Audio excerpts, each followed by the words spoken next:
Yeah, today I'm going to talk about a tool I've been working on called Boomer, and it's very much a work in progress, but I was really glad to see this conference come up because I thought it was a really good fit for the topic. Let's see. So Boomer is kind of built for this situation where you have mutual cross-references between various different terminologies.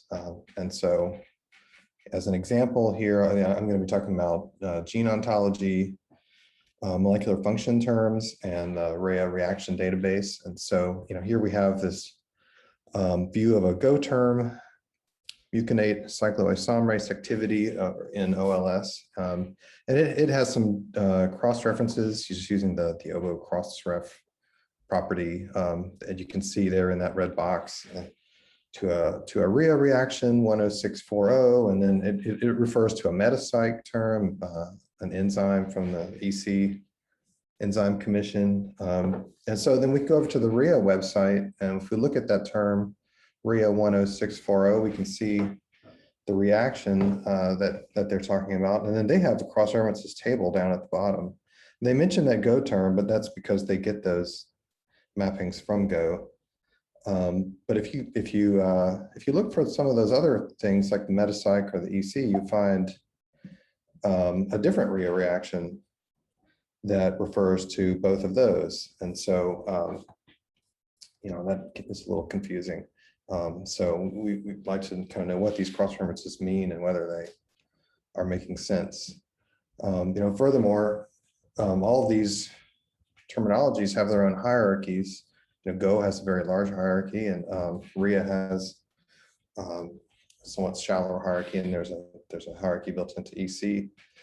And so we have all of these mappings, and so if you take all these cross-references, for example, out of Go and also out of Rhea, I've done that, and it's about 32,000 lines, of these associations.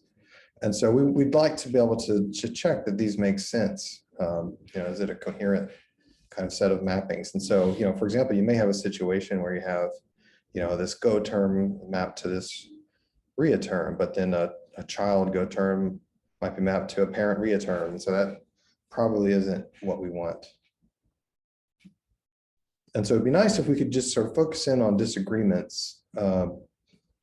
And for example, in this case, just to see, so we have this Go mucinate cycloisomerase activity. It's the same term I was talking about before.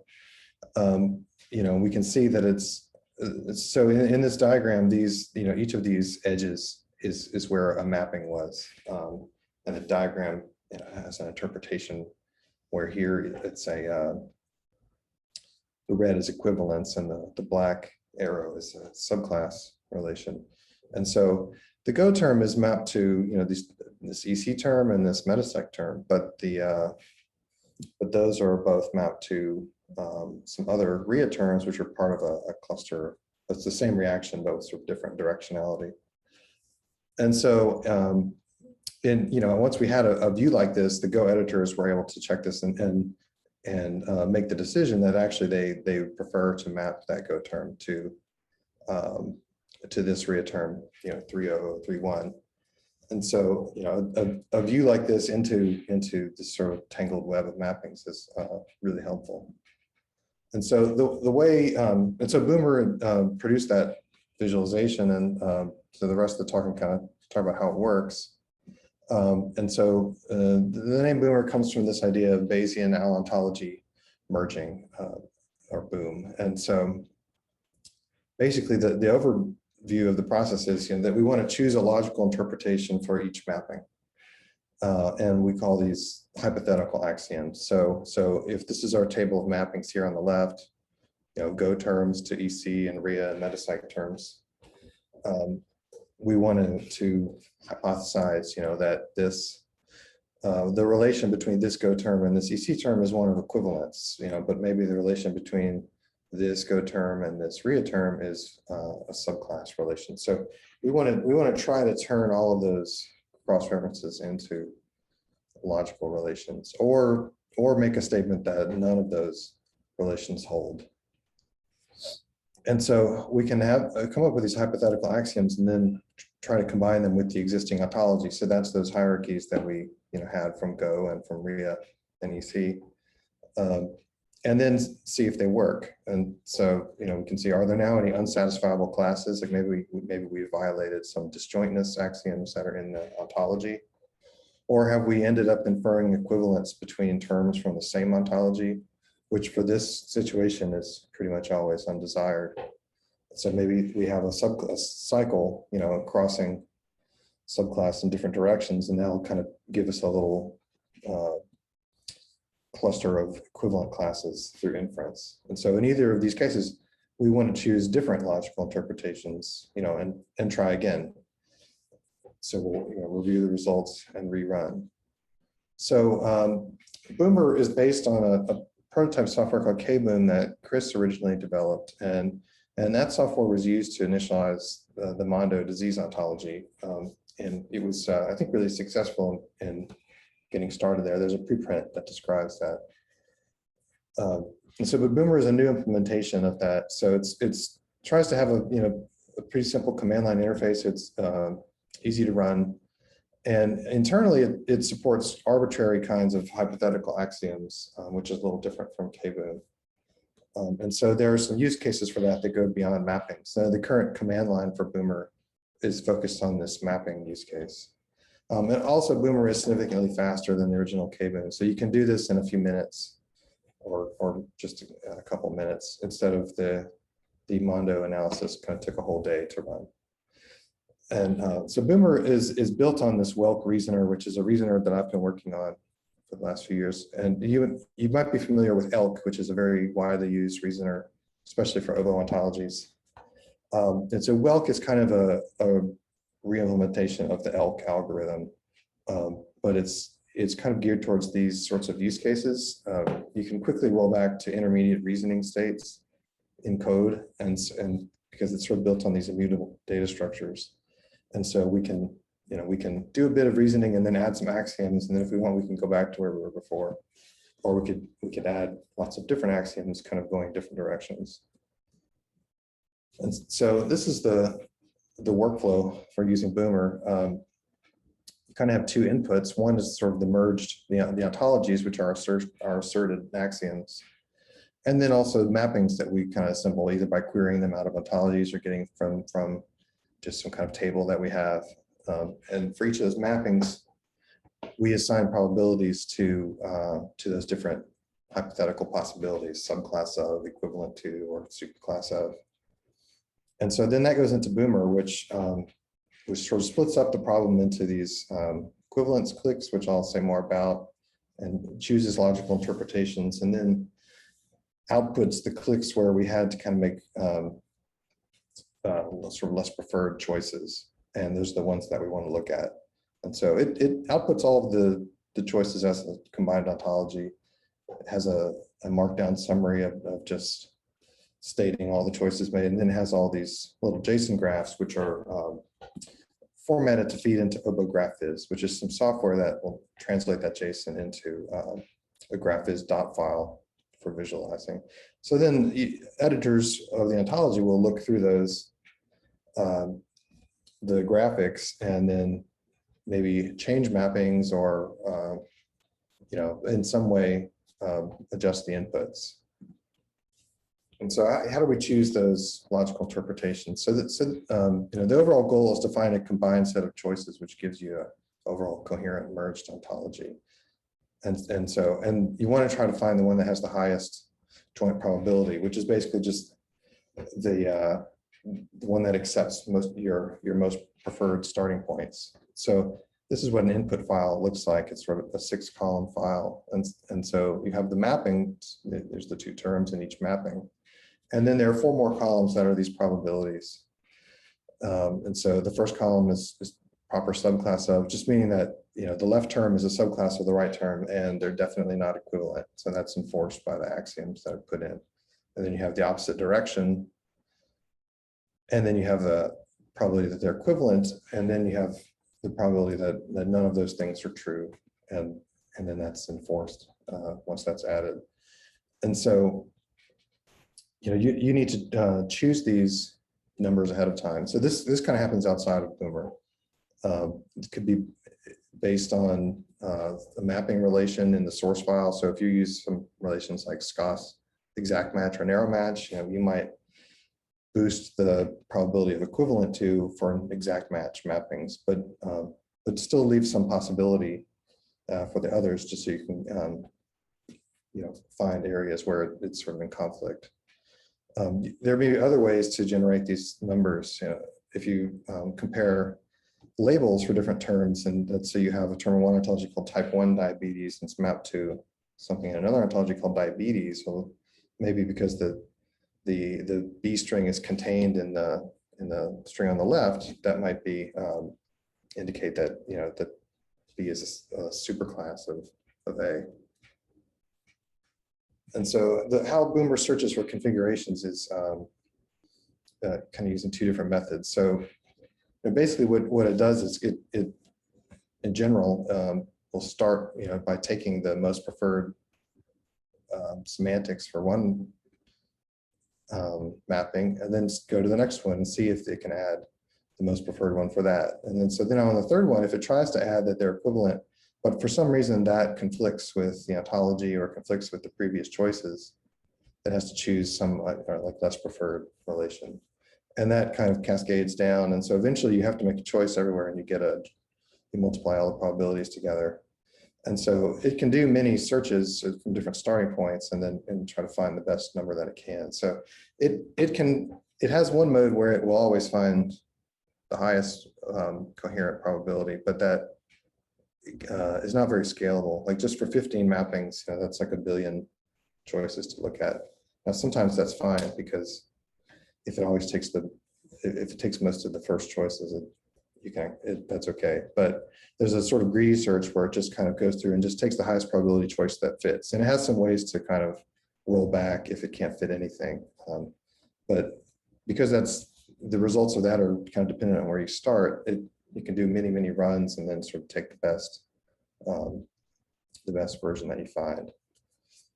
And so one way it kind of allows it to use the exhaustive search algorithm in more situations is by dividing it up. So what it will do is it will first convert all the mappings to equivalent to relations, and then just feed that into the reasoner and sort of get these big clumps of equivalent classes. And then it'll sort of split those out and look at them independently. And that works really well for visualizing, if you just want to visualize the results for each clump. But one problem is it's not really foolproof. So once you put those back together, that way to find these cliques is not that, it doesn't take into account all of the logic of the ontology. And so sometimes they're not coherent when you put them back together. But it's still very useful for just sort of deciding on what the interpretation is for a particular mapping. And in some cases, there are bigger problems combining the ontologies. Even if you've got the terms mapped, there may be kind of bigger modeling differences you have to consider. So the example that we've been talking about here, and that I've been testing this on so far, is this GO-Rhea mappings project. The goal there is to improve the correctness of these mappings between Go and Rhea, with the idea that we'll eventually be automating logical definitions for Go catalytic activity, so we get the reaction participants from the Rhea database. And so there's a workflow that you can take a look at if you want to see how to sort of run this, overall. The running Boomer is kind of maybe one of the smaller parts of the workflow. There's other steps, just kind of extracting the cross references from the databases and then setting up the probabilities. And so running over this workflow ended up kind of boiling it down to 38 sort of graphics for Go editors to look at. And so there's an issue for each. You can go take a look in the Go GitHub repo if you'd like. And so I sort of initially thought that each of these, they would take a look at it and they would say, oh, okay, that mapping is wrong. But it's every one of them so far has generated quite a lot more discussion than I expected. So these are not always very easy to resolve, but they are definitely giving us things to work on. And so there's a somewhat more complex example compared to the first one I showed. And so this is sort of one clique of terms that if you turned all the mappings into equivalents, these things all become equivalent. But then if we rerun and try to prevent terms from one ontology becoming equivalent to each other, we sort of get this situation. And we can look, if we're interested in Go, we can look for edges where the Go mapping to Rhea uses a thinner line, which is sort of relates to the input probability. And so this subclass edge here is very thin, and that was a mapping from this Go term to this Rhea term. But the Go term ends up being kind of grouped together with this other Rhea term and the metapsych term that is also mapped to. And so the gray lines here show that in the Rhea hierarchy, this Rhea reaction is a subclass of this other one. So for some reason, this Go term is mapped to the superclass, and so that's a place for the editors to start. See, does it make more sense for it to map to this subclass term? Maybe they can compare it to the metapsych mapping. Here's just some other outputs that are the subjects of issues over at the Go repo, but I'm not going to discuss particular situations with these. And so future plans for Boomer are sort of just to kind of keep working on these sorts of use cases with the Go plus Rhea. I did similar analysis for the BioLink model relations and all their mappings to the relation ontology, which is kind of a big hairball right now. And then also the Ubran anatomy and the EMAP-A mouse anatomy. That workflow so far kind of shows some weaknesses of the sort of clique-based approach, where there's still a lot of logical incoherencies, that kind of after running. And so that's one thing that I'm going to be working on, is sort of maybe some different modularization strategies where we can ensure the global coherence as it's making the choices. Also, other use cases where you can use the core of Boomer to find compatible combinations of all sorts of axioms. It doesn't really have to be these sort of four mapping situations. One thing I'm going to do soon is to add another command line option to enforce sort of outputting a fully coherent merged ontology. So if you don't use the clique approach, that it can do this already. It uses this sort of greedy approach. And so thank you. There's some links to this software involved in the project. So Boomer, OboGraph is a tool written by Chris. Robot is kind of essential for the workflows and kind of assembling the data for the inputs. And I saw that Becky Jackson is talking about that tomorrow, and the Wilk Reasoner here. And so, yeah, we have, Boomer was supported by funding from NIH for 2 different grants, the Inca project, which Chris is the PI, and also the Gene Ontology Consortium grant. And special thanks to folks at Go and Rhea. Well, thank you. Thank you. I have one question in chat from you currently, from Lynn. And we have just a little bit to discuss it. How do you validate the probability matches? Is it a standard data set? I guess I'm not sure what validate, exactly what kind of validation that you'd like to do. In one sense, it doesn't matter that much really what the numbers are, because they're preferences in the input. And so far, the point of this workflow is to have outputs where there are disagreements sort of with your preferences, and then give you something to look at and talk about, as ontology editors. I don't know if that answers the question.